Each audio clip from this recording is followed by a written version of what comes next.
Good evening, everybody.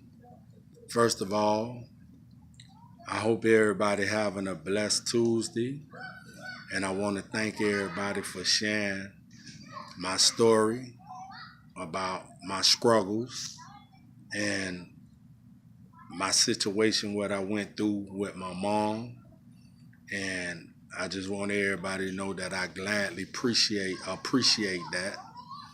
And it's a topic that I want to speak to everybody about pertaining this juvenile law that releasing a lot of juveniles from prison. It was a law that was passed in 2013 called Miller versus Alabama that was helping juveniles get their sentence reduced to 40 years from life.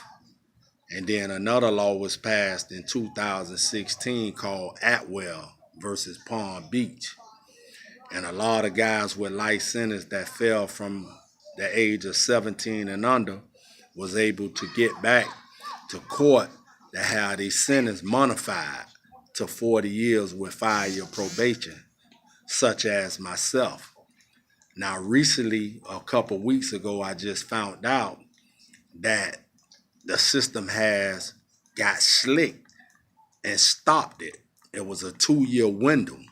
So the guys that's over the world that's in the county jail was waiting to be resentenced to try to get out up under this new law. They then blocked it. So a lot of them is panicking because I have a couple friends that was on the verge of getting out on this law, but little do they know it's another avenue to get released. It's called a state habeas corpus. That's the motion that you file. It's a state habeas corpus, and it's a motion for traditional review. So that means where after 25 years as a juvenile incarcerated, you're entitled to a review of your sentence by the judge automatically. If you show growth and maturity and being rehabilitated in prison and you come back on this vehicle, on this motion, the judge have to modify your sentence and take that life sentence off. So remember, if you have a loved one, a juvenile that's incarcerated, and they was trying to use that law Atwell versus Palm Beach, which they stopped it like 3-4 weeks ago, is another avenue that they could take. It's called a state habeas corpus up under traditional review. That'll automatic get them back. So now I want to talk to you about another topic pertaining to a lot of these young guys with these guns charges and murder charges. When I was incarcerated in the jail, you have a lot of guys, young guys, that's coming for all these murders and don't even know the penalties behind these crimes, such as how much time they could get. They don't call a lawyer. All they want to do is be in the cell and bebop and listen to the latest song. But they'll take all their time and learn about this music and learn every word of this music, but won't pick up the phone to try to network with their lawyer. They know every name and kind of a bullet, a clip to a gun, and every name of a gun. They could name guns I never heard of. They know it from inside out. But if you ask them one of their constitutional rights out of 10, matter of fact, I'm going to drop it to 5. They can't even tell you one of their constitutional rights. And that's sad. How is you going to be a killer and a gangster and a criminal and out here doing all this and you don't even know what could be done to you once you get incarcerated? And I tell these guys in the cell, these young guys, why you don't call your lawyer? Why you ain't talking to your lawyer? Oh, forget that Caucasian, this, that. So I'm like, wow. Then you have it so bad, a lot of these guys, they so scared to go face the nation, they won't even go to court when they call them. I never seen a guy that don't want to go to court. A lot of these guys in Dade County Jail, When it's time to go to court, they'll stay asleep. When I was in there, I'd be mad when they don't put me on the docket to go to court. I want to be in court every day. I don't want my lawyer telling me what happened. I want to see what's happening to me.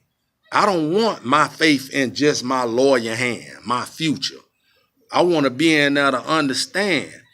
And these young youth, juveniles is so uneducated to the law. I done sat in court with them and they'll sit right next to me. And when their case is called, they don't even know what the language is being said because they're speaking over their head. And then they'll lean over to me, what they just said. I said, you don't know what they said? What they trying to do to you? Wow. But you could talk about every bullet, every clip of a gun, and every kind of a gun, and how you standing on somebody's windshield, dumping in somebody's car, or you sending this hit over here, and that's bad. So I said that to say these young guys need to wake up, you know? And I want to try to develop some type of program where I could try to educate these youth to these laws that's being applied that could help them and could help a lot of families that is not educated to these juvenile laws. What you running for? So that was my topic today about these gun violence, about black on black crime, because every time you turn on the news, somebody getting killed, somebody dying, black on black. And it's so bad, they're not even getting a man. An innocent bystander might be killed. And majority of the innocent bystanders is kids. Little girls. Every time you ride down 22nd or 27th or go by the high tops or by the poking bean, you see teddy bears and flowers where a kid been killed by a stray bullet. We need to stop this, man. We need to stop this. And it's getting worse. Every week, every day, it's getting worse. So I want to know what we gonna do about this. We are our biggest enemy. We killing ourselves. The white people ain't doing it. Everybody try to put it on the system. Oh, the system this, the system that. No, we killing each other.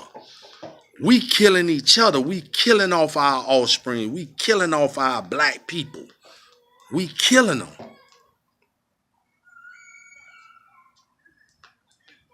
So I just wanted to talk to y'all about that, to give you something to think about. You know, even if you can't reach your kids, you still got to try to talk to them.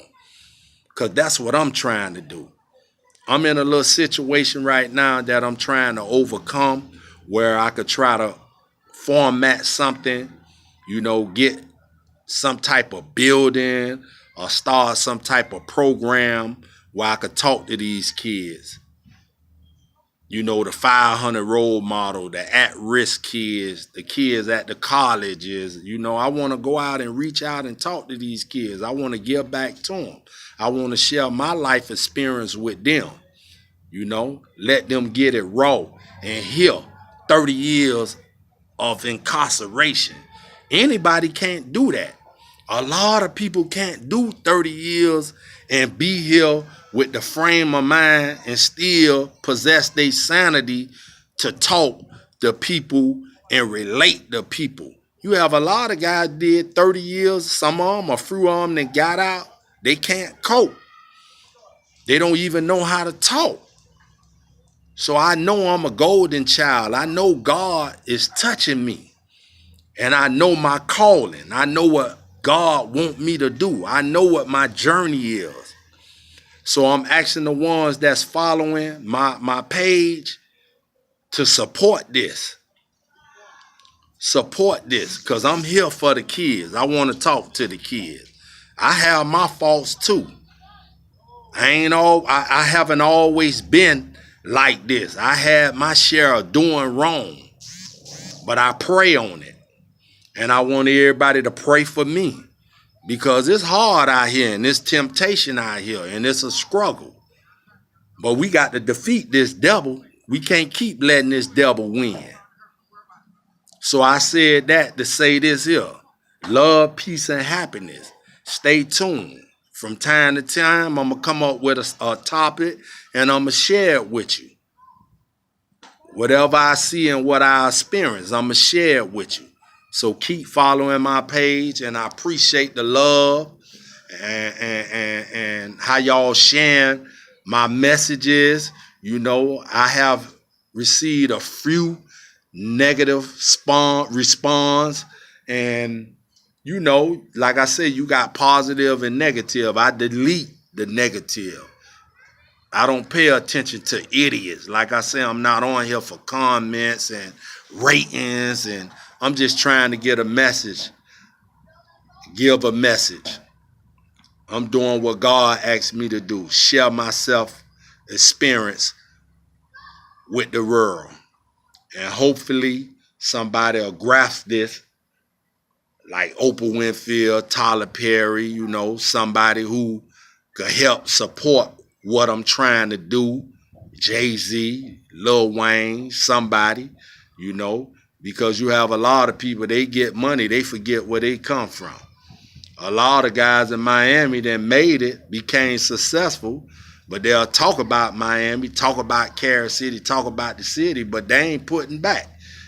I haven't seen now one of them put up no youth center, no boxing gym, didn't try to buy no property to accumulate something for the kids to take them out the street. But they're always talking about Miami, MIA 305. What are you doing for 305? What are you putting back in the community? Only thing you doing is sucking up the money from people buying your music. But what are you giving back? That's what I want to know. What are these artists giving back to our community other than taking out? And then they'll take out from here and take it to somewhere else and show love up there. A little Optimus football team way out of town in Alabama and Georgia and Virginia. What about Miami? Where we hurting at? Where's bloodshed at? Where you grew up at? What about down here? So that's my message today.